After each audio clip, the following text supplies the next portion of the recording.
আগামী ফেব্রুয়ারিতে অনুষ্ঠিত হতে যাওয়া ত্রয়োদশ জাতীয় সংসদ নির্বাচন ঘিরে সাতক্ষীরার 4টি আসনে প্রার্থী ও মনোনয়ন প্রত্যাশীদের তৎপরতা বেড়েছে।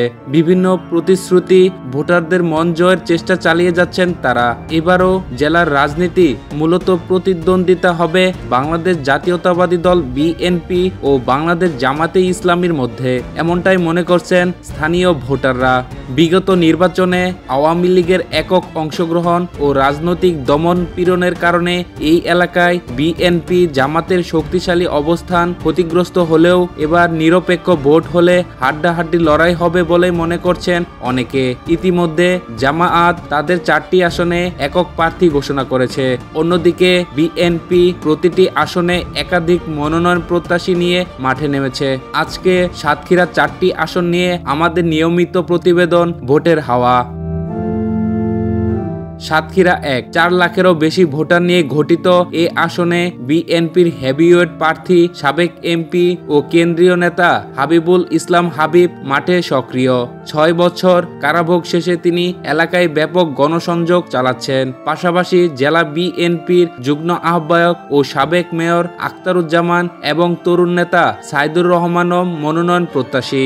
অপরদিকে জামায়াতের একক প্রার্থী অধ্যক্ষ মোহাম্মদ ইজ্জত উল্লাহ ইতিমধ্যেই জনপ্রিয়তা অর্জন করেছেন। ফলে এই আসনে বিএনপি জামাতের কড়া লড়াইয়ের সম্ভাবনা রয়েছে।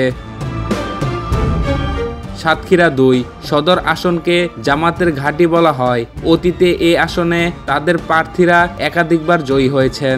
এবারে দলটি কেন্দ্রীয় সাংগঠনিক সম্পাদক মাওলানা আব্দুল খালেক শক্ত অবস্থানে আছেন। তিনি উন্নয়ন কাজ, দারিদ্র্য বিমোচন এবং আইন শৃঙ্খলা উন্নয়নের প্রতিশ্রুতি দিচ্ছেন। অন্যদিকে বিএনপির পক্ষ থেকে 4 বারের আহ্বায়ক রহমতুল্লাহ পলাশ ও সাবেক আহ্বায়ক আব্দুল আলিম মনোনয়নের জন্য তৎপর। স্থানীয়দের মতে নিরপেক্ষ ভোট হলে এই আসনে মূল প্রতিযোগিতা বিএনপি ও জামাতের মধ্যেই সীমাবদ্ধ থাকবে।